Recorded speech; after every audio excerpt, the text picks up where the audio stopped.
ትሰሙኛላችሁ?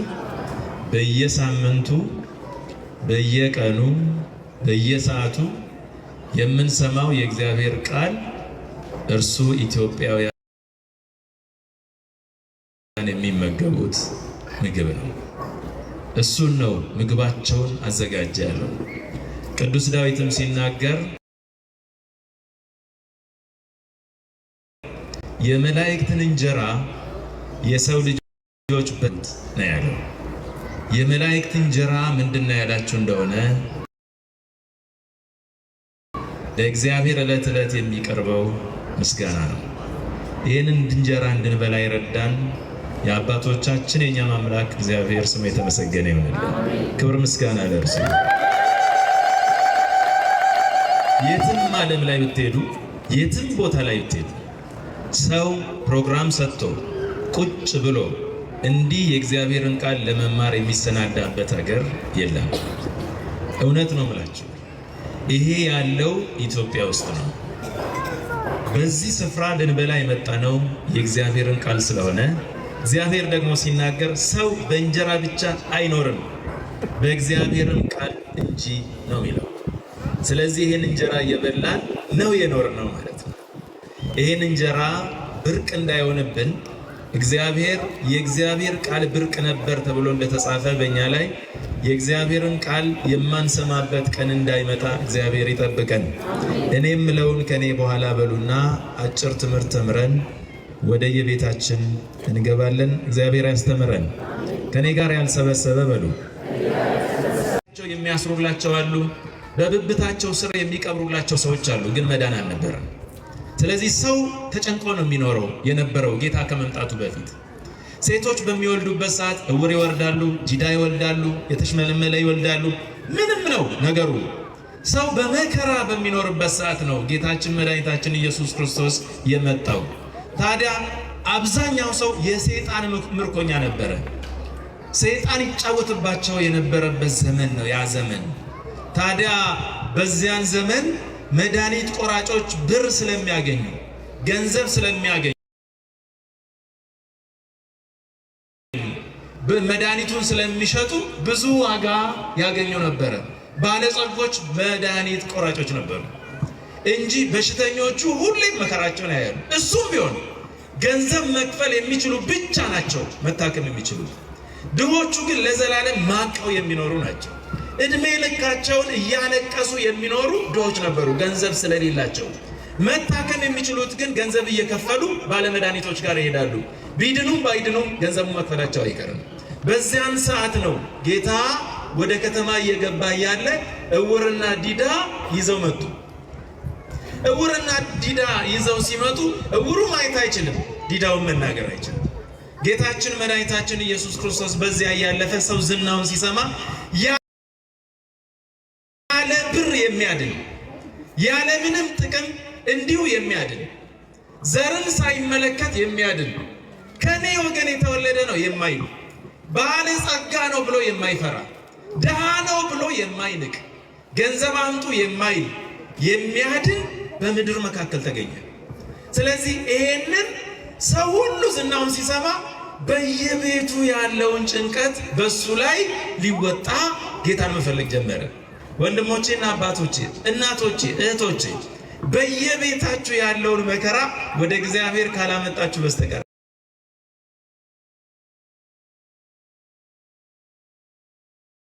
በምንም ልትወጡት አትችሉም። የምንወጣው ተስፋችን አንድ እግዚአብሔር ብቻ ነው። ይሄን ደግሞ ገንዘብ ስላላችሁ ከመከራ መዳን የማትችሉ ናችሁ። ይሄን ማወቅ አለባችሁ። ሰው በገንዘቡ መዳን አይችልም። ሕይወትን መግዛት ስለማይችል ደግሞ ምናልባት ይታከምበትና እስኪሞት ድረስ ገንዘቡን ይጨርሳል እንጂ የሚያድን እግዚአብሔር ነው። ይሄ ሳይታለም የተፈታ ነው። ወደሱ ሲያመጡ ጌታ አየውና እውሩንና ዲዳውን እውሩንም ብርሃን አደረገለት፣ ዲዳውንም እንዲናገር ፈቀደ ይላል። ይሄ በሰንበት ቀን ነበር። ይህን ሲያዩ ሰዎች በሙሉ በዚያን ዘመን የነበሩ ድሆች፣ ችግረኞች በጣም ደስ አላቸው። እልል የሚል ህዝብ በዛ፣ ከደስታው ብዛት የሚያለቅስ ሰው በዛ። እናንተ አንዳንድ ጊዜ ህልም የሚሆንባቸው አይነት ነገር ማለት ነው። አይ ገሌ እኮ ይሞታል ከዚህ በኋላ ዋጋ የለውም ብሎ ሰው ተስፋ ከቆረጠ በኋላ ያንን ተስፋ የሚቀጥል ሰው በጠፋበት ሰዓት ወደ እግዚአብሔር ቤት መጣችሁ ጸበሉን ተጸብላችሁ ቅዱስ ቁርባኑን ወስዳችሁ በምትድኑበት ሰዓት ህልም እንጂ እውን አይመስልም። ምክንያቱም እነ ቅዱስ ጴጥሮስ በወይኒ ቤት ውስጥ ሆነው የእግዚአብሔር መልአክ መጥቶ ሲያስወጣቸው ሶስት ትልልቅ በሮች እየተከፈቱ ሲወጣ ምን ይላል መጽሐፉ የሚናገረው? ቅዱስ ጴጥሮስ በህልሙ የሚያይ ይመስለው ነበር እንጂ በእውን የሚያይ አይመስለውም ነበር ነው። አንዳንድ ድነቶች እንደዛ ናቸው የሚመስሉት፣ እውን አይመስሉም። አንዳንዶቹ እውነት እኔ ድኜ ነው የቆምኩት እስክትሉ ድረስ ያደርሳል። እውነት ልጄ ዳነልኝ እስክትሉ ድረስ ያደርሳል። ግን ማን ይችላል? እግዚአብሔር ይችላል። ወደ ኢየሱስ ክርስቶስ ሲያመጡ ኢየሱስ ክርስቶስ አዳናቸው ይላል። ፈሪሳውያን አብረው እየሄዱ ያጉረመርሙ ነበር። በዚያ ውስጥ መድኃኒትን የሚሸጡ ሰዎች ደስተኞች አይደሉም። በገንዘብ መድኃኒትን ሲቸረችሩ የነበሩ ሰዎች ደስታቸው ጠፋ። ለምን? የገቢ ምንጫቸው ተቋረጠ። ጌታ ሲመጣ በነፃ የሚያድን ሆነ። ጌታ ሲመጣ ያለምንም የኑሮ ደረጃ የሚያድን ሆነ። ስለዚህ ያኔ የሚቀበሉት ገንዘብ ሲቀር ደስ አላላቸው። እየሄዱ እሱ መተናኮል ጀመሩ ማለት ነው። ይሄ ሰው ማለት ጀመሩ።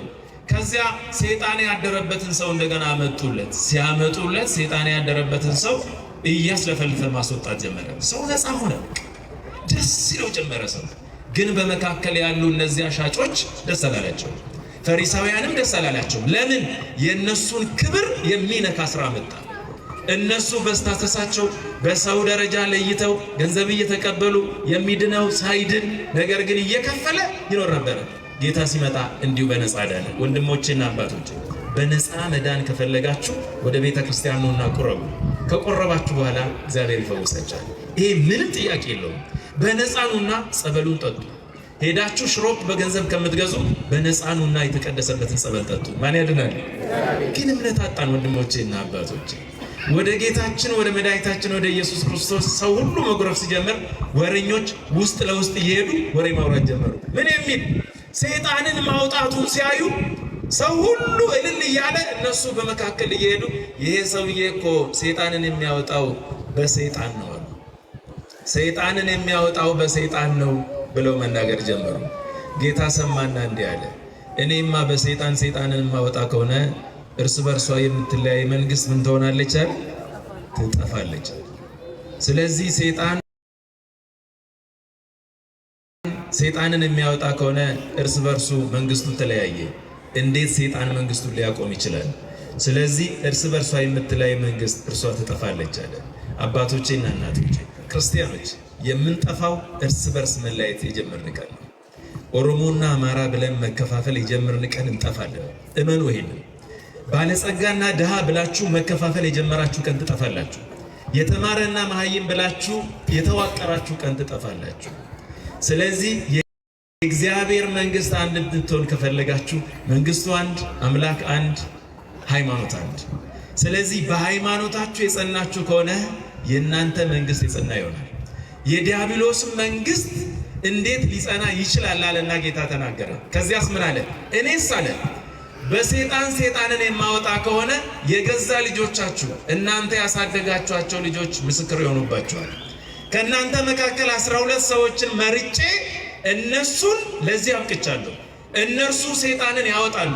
እኔ በሰይጣን ሰይጣንን የማወጣ ከሆነ ልጆቻችሁ ከእናንተ የተወለዱና ሐዋርያ ደቀ መዛሙርት የተባሉት በማን ስም እንደሚያወጡ ጠይቋቸዋል። እነሱ በማን ስም ነው የሚያወጡ ከተባለ በናዝሬቱ በኢየሱስ ክርስቶስ። ልጆቻችሁ በናዝሬቱ በኢየሱስ ክርስቶስ ስም እያወጡ እኔ እንዴት ሰይጣንን በሰይጣን አወጣለሁ? ሂዱና ልጆቻችሁን ጠይቁ አሉ ነው የሚለው መጽሐፉ። ስለዚህ እንዲህ አለ። ከዚያ በኋላ እንግዲያውስ አለ ከኔ ጋር ያልሆነ እኔን ይቃወመኛል አለ። ከእግዚአብሔር ጋር ያልሆነ እግዚአብሔርን ይቃወማል። ምዕመናን፣ ከእግዚአብሔር ጋር የማይሰራ አሰራሩ በሙሉ በእግዚአብሔር ላይ የሚያነሳሳ ከእግዚአብሔር ቤት የሚለይ ነው የሚሆነው። ወንድሞቼና አባቶቼ፣ ነጋዴዎች፣ መንግስት ሰራተኞች፣ በዚህ ስፍራ ያላችሁ ባለጸጎች፣ በዚህ ስፍራ ያላችሁ ባለስልጣናት ከእግዚአብሔር ጋር የማትሰሩ ከሆነ እመኑ፣ ስራችሁ ብላሽና ከንቱ ነው። ምን አለ ከዚያ በኋላ? እንግዲያውስ አለ ከኔ ጋር የማይሆን እኔን ይቃወመኛል ካለ በኋላ ከኔ ጋር የማይሰበስብ ይበትናል አለ። ከኔ ጋር ምን የሚያደርግ የማይሰበስብ ይበትናል አለ። ወንድሞቼና አባቶቼ ከሰይጣን ጋር የሰበሰቡ ሰዎች በሐላል በግልጽ ሲበትኑ አይተናል።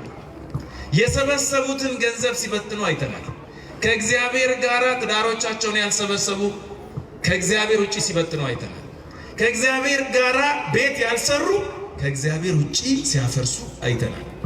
ከእግዚአብሔር ጋር የማይሰበስብ ሰው መቼም ቢሆን ይበትናል። ልጆቻቸውን ከእግዚአብሔር ጋር የማይሰበስቡ ሰዎች ልጆቻቸውን ይበትናሉ። ወደ እግዚአብሔር ልጆቻቸውን ያላመጡና ያላስባረኩ ሰዎች፣ ሲያስቀድሱ የእግዚአብሔርን ቤት እንዲያዩ ያልፈቀዱላቸው ሰዎች ልጆቻቸውን በቁማቸው በትነዋል። ስለዚህ የወለዱበትን ቀን እስከ መራገም የደረሱ እናቶችና አባቶች አሉ። ልጆቻቸውን እንደ ጦር የሚፈሩ አባቶች ገጥሟቸው አያውቁም። ይሄ ልጅ ይገለኛል ብለው የገዛ ልጆቻቸውን የሚፈሩ ለምን ያላችሁ እንደሆነ ልጆቻቸውን ለእግዚአብሔር አደራ ስላልሰጡ። ስለዚህ የገዛ ልጆቻቸው ላካበቱት ገንዘብ ብለው አባቶቻቸውን ለመግደል እቅድ ያቅዳሉ። ስለዚህ አባቶቻቸው ልጆቻቸውን እንደ ጠላት መፍራት ይጀምራሉ። ከዚህ በላይ ሞት የለም። ከኔ ጋር ያልሰበሰበ ይበትናል ማለት ይሄ ነው። ወንድሞቼና አባቶቼ እዚህ ውስጥ ባለስልጣናት ሆናችሁ ያላችሁ ከእግዚአብሔር ውጪ ህዝቡ መግዛት አትችሉም በፍጹም። ምናልባት በግድ ለጊዜ ልትገዙ ትችላላችሁ እንጂ እግዚአብሔር በተነሳባችሁ ቀን በእጃችሁ ላይ ያለው ህዝብ ይበተናል። ስለዚህ መጀመሪያ እግዚአብሔር መፍራት ነው። ሰው ሁሉ ወደ ክርስቶስ መጣና ክርስቶስ ወንጌልን ካስተማረ በኋላ ሰዎች ሁሉ ወደ ክርስቶስ መጡና እንዲህ አሉ፣ ወንጌሉ ገብቶናል፣ አንተ ያስተማርከው በጣም ደስ ብሎናል፣ ጌታ ሆይ አሉት ይላል። ምን እናድርግ ብለው ጠየቁት ይላል ህዝቡ። ከዚያ በኋላ ህዝቡ ሲመጣ እንዲህ አለ፣ ኑ አለ፣ ከመካከላችሁ 2 ልብስ ያለው ለሌለው ይስጥ፣ ምግብም ያላችሁ ምግብ ለሌላቸው ስጡ፣ አኗኗራችሁን በመስጠት ላይ አድርጉ አለ ጌታችን መድኃኒታችን ኢየሱስ ክርስቶስ። ወንድሜ፣ አባቴ፣ እናቴ የሰበሰባችሁትን ገንዘብ ለጎረቤቶቻችሁ ትንሽ ካላከፈላችሁ እመኑ እናንተን የማያጠግብ ነው የሚሆነው። ለእናንተም ዋጋ የማይሰጥ ነው የሚሆነው። ምንም እንኳን ቢኖራችሁ ደስታን የማይሰጣችሁ ይሆናል። ደስታ የሰው ልጅ ደስታን የሚያገኘው በመስጠት ነው። ይህን ካልሞከራችሁ በስተቀር ወደ ህይወታችሁ ደስታ መግባት አይችልም። ስለዚህ ጌታ ምን አለ? እናንተ ያከማቻችሁት ልብስ ለሌላው ሂዱና ስጡ፣ 2 ካላችሁ ለሌላው ስጡ አለ። ይሄን ወሰደና ቅዱስ ዮሐንስ አፈወርቅ ምን አለ? በቤታችሁ የጠቀጠቃችሁት ልብሳችሁ፣ በቤቶቻችሁ ውስጥ ያካበታችሁት ጫማችሁ ብዛቱን እዩት አለና ምናልባት እግዚአብሔር ይህን ሁሉ ጫማ ይሰጣችሁ አለ። ይሄ ጫማ ምናልባትም በአስፋልቱ በመንገዱ በጎዳናው ላይ ባዶ እግራቸውን እየሄዱ ላሉ ሰዎች የተቀመጠ ጫማ ይሆናል። እናውጣችሁ ስጡ። እግዚአብሔር ያደረገላችሁን እንዲህ አድርጋችሁ ስጡ አለ። እውነት ነው። አንዳንድ ጊዜ ሰይጣን የገዛ ገንዘባችንን እንደ ጣዖት እንድናመልክ ያደርገናል። እስቲ እዩ እናንተ ሞኞች ሰዎች፣ አንዳንዶቻችሁ እዩ። እናንተ ድሮ ገና ቀጭን ሆናችሁ የገዛችሁት ቀሚሶቻችሁ ቤቶቻችሁ ውስጥ ሞልተዋል። አሁን ወፍራችኋል፣ መልበሳችሁ አውጥታችሁ እንዳትሰጡ በጣም ትወዱታላችሁ። ስለዚህ ምን ያደርጋል መሰላችሁ ሰይጣን? ይሄን ቆንጆ ልብስማ እንዴት ትስጫለሽ? ነገ እኮ ከሳስቲ ትለብሽዋለሽ ይላል። የመክሳትን እቅድ አይምሯችሁ ውስጥ ያስቀምጣል። ከዚያ በኋላ ዛሬ ወፍራችሁ ያላችሁ ሰዎች ነገ ስከሳ ለብሳለሁ ብላችሁ ታስቀምጣላችሁ። ይሄ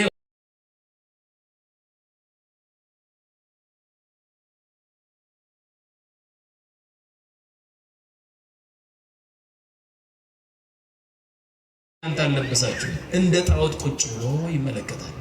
ወንድሞቼና አባቶቼ ከዚህ በላይ ኪሳራ የለም። ስለዚህ ጌታ ምን አለ? ከኔ ጋር ያልሰበሰበ ምን ያደርጋል? ምን ያደርጋል? ይበትናል። እውነት ነው። ከእግዚአብሔር ጋር ያልሰበሰበ ይበትናል። ስለዚህ ምን አለ ጌታ? ወደ እነሱ ቀረበና ሂዱና ስጡ፣ አኗኗራችሁን እንዲህ አድርጉ አለ ይላል። ከዚያ ጭፍሮች ወይም ፖሊሶች መጡና ከተማሩ በኋላ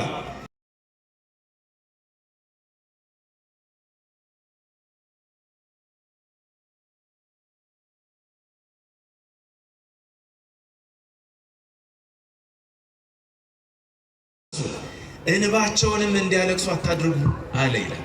ቀራጮች ደግሞ ተራቸውን መጡ። ሁሉም በየፊልዱ ይጠይቃል። እግዚአብሔርን መጀመሪያ ማንን መፍራት ነው? ማንን መፍራት ነው? እግዚአብሔርን መፍራት ነው።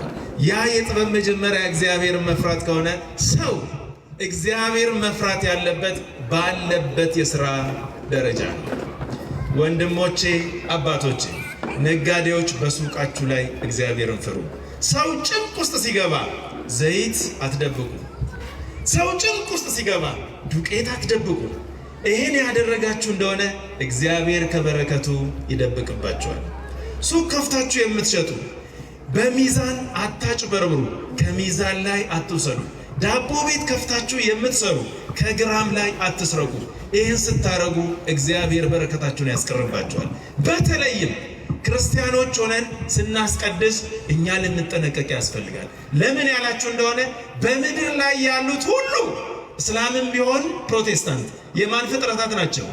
ንገረኝ እንጂ የማን ፍጥረታት ናቸው?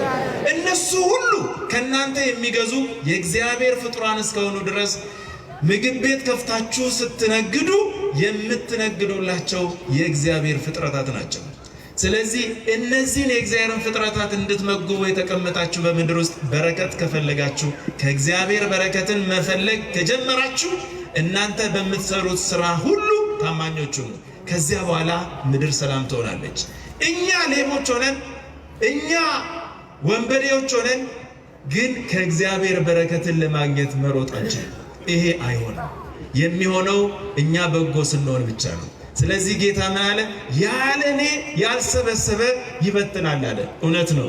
ያለ እግዚአብሔር የሚሰበስብ መቼም ቢሆን የሚበትን ነው የሚሆነው። ስለዚህ በመጽሐፍ ላይ የእግዚአብሔርን ቤት እያገለገሉ ግን ያለ እግዚአብሔር ፈቃድ የሚያገለግሉ ሰዎች እንደነ ኤሊ ልጆች ነበሩ። እግዚአብሔርን የሚያገለግሉ የሚመስላቸው ግን የእግዚአብሔርን ቤት የሚያቆሽሹ ነበሩ። ልብሳቸው የእግዚአብሔር ነው፣ ሁሉ ነገር የቤተ እግዚአብሔር ነው፣ ግን ስራቸው የሰይጣን ነበረ። አሁንም እዚህ ስፍራ የምንመጣ ሰዎች ነጠላችን ቅዱስ ነው፣ አኗኗራችን የሚመስለው ቅድስና ነው።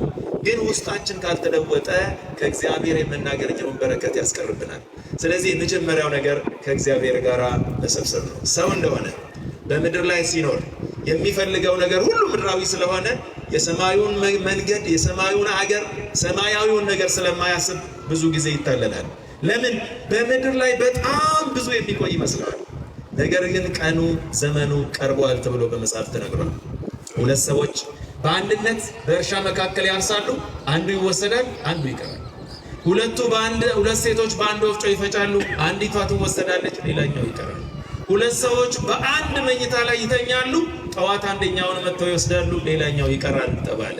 ይሄ ለኛ የተባለ ነው። ወንድሞቼ፣ አባቶቼ፣ በዚህ ስፍራ ያላችሁ ሽማግሌዎች፣ ከ70 ዓመት በላይ ያላችሁ ሽማግሌዎች ከዚህ በኋላ የሚጠበቅባችሁ ሰላም ማድረግ፣ የእግዚአብሔርን ሐሳብ ለወጣቱ መንገር ነው። ወጣቱ መጥፎ ሲሰራ፣ ባለስልጣናቱ ክፉ ሲያረጉ ይሄን አታድርጉ፣ ይሄ ክፉ ነው፣ ይሄ ነውር ነው በሏቸው። እናንተ ሽማግሌዎች ስለሆናችሁ የእናንተን ቃል ይሰማሉ። ግን የሚመክር ሽማግሌ እንዳይጠፋ መጽሐፍ ይናገራል። አደራ የሚለው መጽሐፍ አንዱ እሱ ነው። ሽማግሌዎች የእግዚአብሔርን ቃል ለወጣቱ ካነገሩ በስተቀር ሰላም ሊሆን አይችልም። ወንድሞቼና አባቶቼ፣ ከዚህ በኋላ ጊዜው ጨርሳችኋል። በተለይ ከ40 ዓመት የዘለላችሁ ሰዎች ሞት አፍንጫችሁ ስር፣ ብብታችሁ ስር ደርሷል። ስለዚህ ይህን ዓለም ለመሰናበት ትንሽ ነው የሚቀራችሁ። ለዚህ ለሚቀረው ጊዜ ግን ሰይጣን እያታለለ ክፉ እንዳያሰራን ልንጠነቀቅ ያስፈልጋል። ወንድሞቼና አባቶቼ፣ ከዚህ በኋላ በቀረችላችሁ ሰዓት በሰላም እንድትኖሩ ነው የሚለው። በእግዚአብሔር አካሄድ እንድትሄዱ፣ በእግዚአብሔር ቃል እንድትሄዱ እመክራለሁ ይላል ቅዱስ ጴጥሮስ ሲናገር። በስጋ ልትኖሩ በቀረችላችሁ ዘመን ነው የሚለው። ይህን ዘመን አሳልፋችሁታል አብዛኞቻችሁ። ያለፈውን ዘመን እስቲ ወደ ኋላ ሄዳችሁ እዩ። በአንድ ጥፊ አንድ ሰው ጥላችሁ ይሆናል። ዛሬ በዛው እጅ ቀበቶቻችሁን ማሰራችሁ። በአንድ ወቅት ላይ በነበራችሁ ጥርስ ቦጭቃችሁ ሊሆን ይችላል። ዛሬ በዚያው ጥርስ ምግብ መብላታችሁ። ስለዚህ ጊዜው አልፏል ማለት። በአንድ ወቅት ላይ በዚህ እግር ሰው ረግጣችሁ ይሆናል። ዛሬ ግን ወደምትፈልጉበት ስፍራ በዚያው እግር መሄድ አትችሉም። ይሄ ከሆነ ከንቱ ዓለም ላይ የምንኖር ሰዎች ነን። ከከንቱ በላይ ልንሆን የምንችለው ከእግዚአብሔር ጋር ስንኖር ነው። ከእግዚአብሔር ጋር ያልሰበሰበ ይበትናል። ከእግዚአብሔር ጋር እንድንሰበስብ እግዚአብሔር ይርዳል። ወስብሐት ለእግዚአብሔር።